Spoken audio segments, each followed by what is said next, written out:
Hi, நான் அப்ரைட்டினுடைய ஒரு பழைய மாணவன். நான் அங்கே ஃபைபர் கோர்ஸ் எடுத்து படிச்சிருந்தேன். ஸோ அவங்க தெளிவான வழிகாட்டலும் பயிற்சியும் எங்களுக்கு கொடுத்தாங்க. அதோடு சேர்த்து செல்ஃப் கான்ஃபிடென்ஸ் கொடுத்தாங்க. ஸோ அதுக்கு பிறகு அந்த கோர்ஸுக்கு பிறகு நான் ஃபைபரில் நிறைய ஆர்டர்ஸ் எடுத்து செஞ்சுட்டு இருந்தேன். அதுக்கப்புறம் இலங்கையில் ஏற்பட்ட பொருளாதார நெருக்கடியால் மின்சாரத்தை அடிக்கடி துண்டித்தாங்க. இது கிராமப்புற பகுதியில் எங்களுக்கு பெரிய சிக்கலாக இருந்தது. இந்த மின்சாரம் துண்டிக்கப்பட்டால் எங்களுக்கு இன்டர்நெட்டும் கிடைக்காது.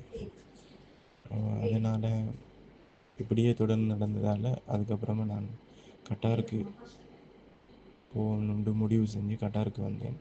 ஸோ நான் ஃபைபரில் வேலை செஞ்சேன். எனது போர்ட்ஃபோலியோவில் எல்லாம் வச்சு ஒரு ரிசியூம் தயாரித்தேன். ஸோ அந்த போர்ட்ஃபோலியோ வச்சு எனக்கு வேலை கிடைச்சிது. ஸோ நான் இப்போ ஒரு கம்பெனியில் ஒரு சிஇஓக்கு அடுத்த பொசிஷனில் இருக்கிறேன். ஐடி ஹெட்டாக இருக்கிறேன். அதோடு சேர்த்து ஆப்ரேஷன் மேனேஜராக இருக்கேன். ஒரு சிறந்த சேலரியும் எடுத்துகிட்டு இருக்கிறேன்.